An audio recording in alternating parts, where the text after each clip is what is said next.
All right, Taurus, welcome to your monthly sidereal forecast for July 2015. My name is Athen. So right at the beginning of the month on the 1st, we have a full moon. We actually have two full moons this month, one on the 1st, one on the 31st of July. And so the first full moon is in your 8th house of the deeper side of things, which is where you've had Pluto transiting. And this full moon is happening within 5 degrees of both Pluto and Mars, which are both very transformational planets, both ruling to a degree the 8th house in and of themselves. So it's going to be transformative for everybody, but I think particularly you Taurans, because it is the 8th house. So here, reflecting on what's truly meaningful to you in life, the deeper side of things, your bonds, your connections, where those bonds are going, maybe in the relationships, maybe your bond to your work, maybe your bond to family, whatever it is for you, and reflecting on these things, because the full moon is a highlight and an awareness time period of that particular area. And this is also a culmination point of your first house, which was the new beginnings that perhaps you went up, you started from last month from your first house, now culminating in the 8th. So anything that you've been recently working on with self, your assertiveness, your goals, things like this over the past 2 weeks can also be a culmination point of that as well. So like I said, very transformative. And one thing about it is that, this is a month where we want to be open to change. We want to be open to, having that non-attached perspective so that life can take its course and the changes can happen, the beginnings and endings and things like this. And the more willing we are to go with the flow in that way, then the changes don't feel like they're happening to us because we want them, we welcome them. And that's exactly what we want to do with this kind of transit. So again, it's not suggesting difficulty or anything like that. Of course, that all depends on your personal chart, but certainly transformation. So the more willing we are to change, the easier those transformations can come. Now, this is all about, having a real look and a deep look at yourself, because the full moon always illuminates. It's always a culmination and awareness. So, really being willing and able, just really having that intention to see what's going on underneath, to really see what's going on within self and in life in general, because it is going to be in Sagittarius. But seeing the truth, communicating the truth even perhaps, all of this stuff will be on the table for you. But like I said, this is on the 1st. And as the month progresses, there's going to be more and more energy relating to your 2nd house, which is about the material values. Because it's not until we understand what we truly want, what life is really about, can we really enjoy and connect to the material side of things. So that's kind of the way it's unfolding for you this month. Now on the 1st, your ruler, Venus, is going to be conjuncting up to Jupiter, which is a very nice transit in your 3rd house of communications and thoughts. So you've had Jupiter here transiting the 3rd, so perhaps you've had opportunities to learn, to write, to communicate in some way, maybe in a larger context with Jupiter, perhaps feeling quite optimistic about that. So towards the end of July, maybe you're feeling this too, with Venus now approaching Jupiter exact, though, on the 1st. It can be perhaps some opportunities to do more of that, to enjoy that. Venus also ruling your 6th house can be your routine, your crafts at work. Whatever's associated with that, I think things should be going quite well. But it naturally being your ruler, I think you'll be very optimistic going into this month, which can be a very positive thing for you. Now, on the 5th and 6th, the Sun goes into an exact opposition up to Pluto. So here, like I was saying, being open to change, but also bringing in the truth to your self-expression, which is the Sun. And with Mars and the Sun here, I think coming into this month, you're already going to be very motivated about the material side of things and finances, and so remembering the deeper things and being willing to have change, and also being willing to remember that there's other things in life, perhaps, other than the material side of things, would be a good way to balance this energy, because Pluto is saying, hey, look, there's other things, there's more important things here, and this stuff is great, but keeping in balance between material and what you might call spiritual or emotional or meaningful is exactly what you want to be working with this month.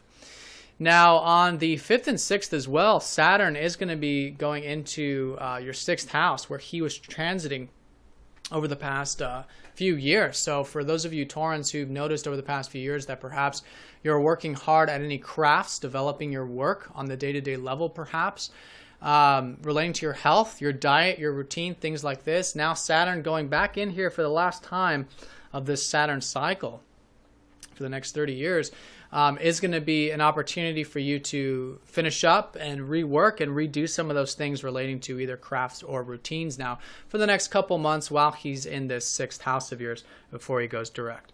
So that's going to be a shift here in the early part, so I'd really recommend it. That can be very constructive. And he actually does like to be in this part of the chart too. He likes to be in Libra and the 7th house, but he's still quite close to the cusp there.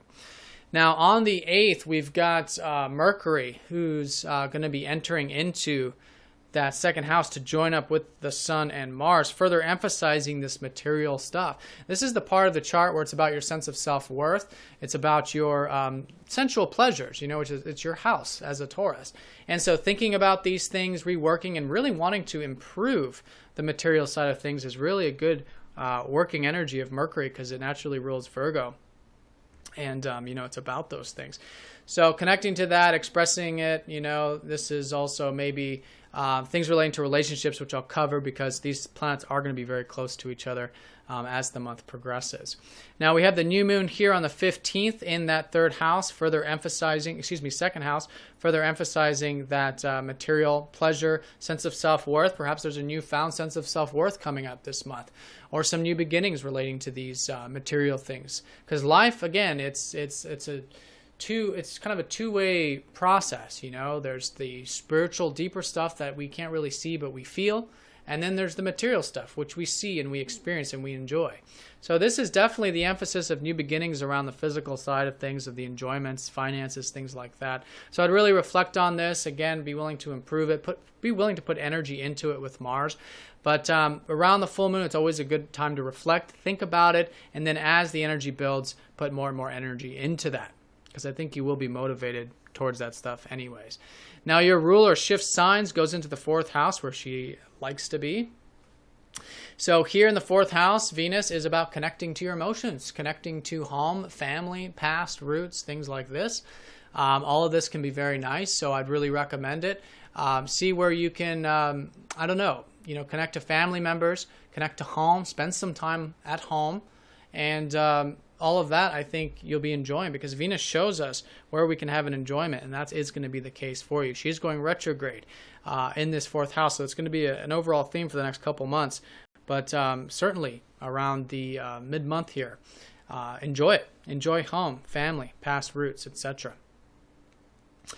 Now, also on the 15th, we've got Mercury then conjuncting up to Mars in that 2nd house. So this is where things become very intent, very direct in our communications, and this is more relating to your, again, perhaps finances or values. So this is where I think you do want to communicate these things. You want to communicate what your values are. You want to communicate what your sense of self-worth is.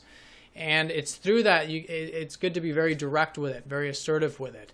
And so that's a good way of working with the energy. Just remember, though, that 8th house, right? Remember the truth. And here, when they do go conjunct, they oppose up to Pluto. So the energy here is, again, be willing to change how you're communicating, how you're thinking about these 2nd house matters, how you're acting, what you're doing, what energy you're putting into these 2nd house matters. And then with Mercury, be willing to communicate the truth about your values, and it'll be through that you'll find a tremendous amount of spiritual power, the power to convey what is really meaningful to you. And that energy will further assist, again, bringing in the 8th house into the 2nd will further assist these material enjoyments and simple pleasures. Because this is, after all, it's about the simple life, and it's the things that are very important to you, Taurans. So yeah, that's going to be mid-month. Then on the 22nd to the 23rd, the Sun then conjuncts up to Mercury. And as that happens, they shift signs, or shift houses, excuse me. So there's a shift here around the last week of the month going into 3rd house, which is where Jupiter is. So this is where you're already perhaps communicating, expressing, broadcasting. So this Mercury energy here with the Sun conjunct can be very, very passionate, very, very excited. So your communications, your self-expression, all of that, I think can be very, very passionate this month, last week in particular. So what I'd really recommend is balancing it, of course, because Mercury conjunct the Sun can be very fiery. It's combust. So it's got this quality where we want to be considerate. Again, I'm getting a lot of this energy too from the reading. It's just consideration and observation and awareness with what we're saying, with what we're expressing. Okay? And with that, then it can be very passionate and very grounded and very real. Okay? Now, 25th, 26th, that Venus, your ruler, goes retrograde. So now for the next few weeks, you are in a retrograde period. So for you Taurans, this is about going within. It's about reflecting on things. Last month there was a lot of go energy about your first house and your assertiveness and goals. So now for the next few weeks, reflecting, thinking about your life and really what's important to you emotionally, because this retrograde is in your 4th house. So for at least this month, she's going to be in your 3rd next month, but at least this month, really reflect on the home stuff, the family stuff, what it is that you really connect to it. What is it that you really enjoy about it? Your feelings, connect to your feelings. And then the energies are kind of low. So allow yourself to go within, allow yourself to connect on that sensual or on that emotional level, you see. So that's going to be definitely a shift you Taurans will feel with that ruler. And what's interesting is that at the same time, Uranus goes retrograde. At roughly the same time your ruler does. So here, Uranus in the 11th house has perhaps been freeing you up so that you can gain more satisfaction from your work or to get involved with things that are larger than self, your causes, your community, things like this. And that's been a freeing up of energy since the beginning of this year. So reflecting on that also. And that's for the next 6 months there with Uranus. So all in all, that's the month. On the 31st, though, we do have that full moon.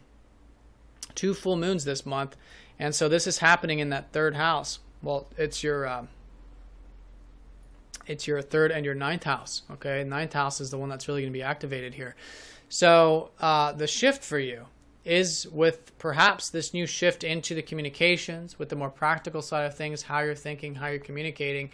The full moon is a time of culmination around your life path in the 9th house. It's a culmination of your philosophy, your wisdom, your spiritual studies, anything relating to travel, or anything you've been thinking about in those expansive areas over the past 6 months. It can be a culmination of that.